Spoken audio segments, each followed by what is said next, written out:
కాకినాడ జిల్లా జగంపేట ఏలేరు వరదలపై అప్రమత్తంగా ఉండాలని సూచించారు ఎమ్మెల్యే జ్యోతుల నెహ్రూ. భారీ వర్షాలతో ఏలేరు జలాశయం నిండుకుండలా మారిందని తెలిపారు. ప్రతిరోజు 2000కు పైగా క్యూసెక్కుల వరద నీరు దిగువకు విడుదల చేస్తున్నామని తెలిపారు. ఇక ఏలేరు పరివాహక ప్రాంతాల ప్రజలు అలర్ట్ గా ఉండాలన్నారు. వరద ఉధృతి పెరగడంతో సహాయక శిబిరాలకు చేరుకోవాలన్నారు. 23 టీఎంసీలకు వచ్చింది. పైన వాతావరణం శాఖ వారు చెప్తున్నటువంటి విధానాన్ని చూసుకున్నట్టయితే వర్షాలు పడేటటువంటి క్యాచ్మెంట్లో కూడా వర్షాలు ఎక్కువగా పడతాయని చెప్తున్నారు.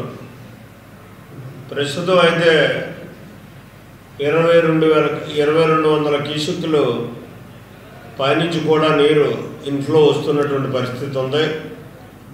కిందకి 2100 క్యూసెక్కులు 2100 క్యూసెక్కులు నీరు కిందకు వదులుతున్నటువంటి పరిస్థితి ఉంది.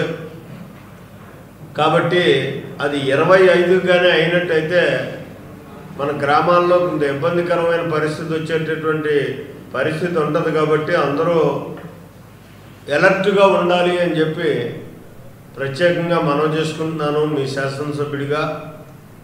కాబట్టి ఎవరూ కూడా అప్రమత్తంగా ఉండకుండా ఫస్ట్ కృష్ణవరం కానీ సోమవారం కానీ సొంగనాయనపాలెం, ఎస్తమాపురం, భూపాలపట్నం ఈ 4 విలేజెస్ కూడా ఈ 5 విలేజెస్ కూడా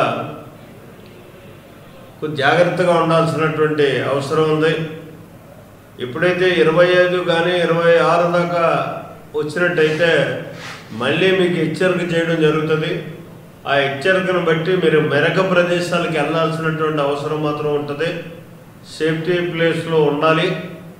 ఇది ప్రభుత్వ పరంగా కూడా ఎంఆర్ఓ గారు టామ్ వేయించమని చెప్పేసి ఆదేశించడం జరిగింది. టామ్ కూడా వేస్తున్నారు.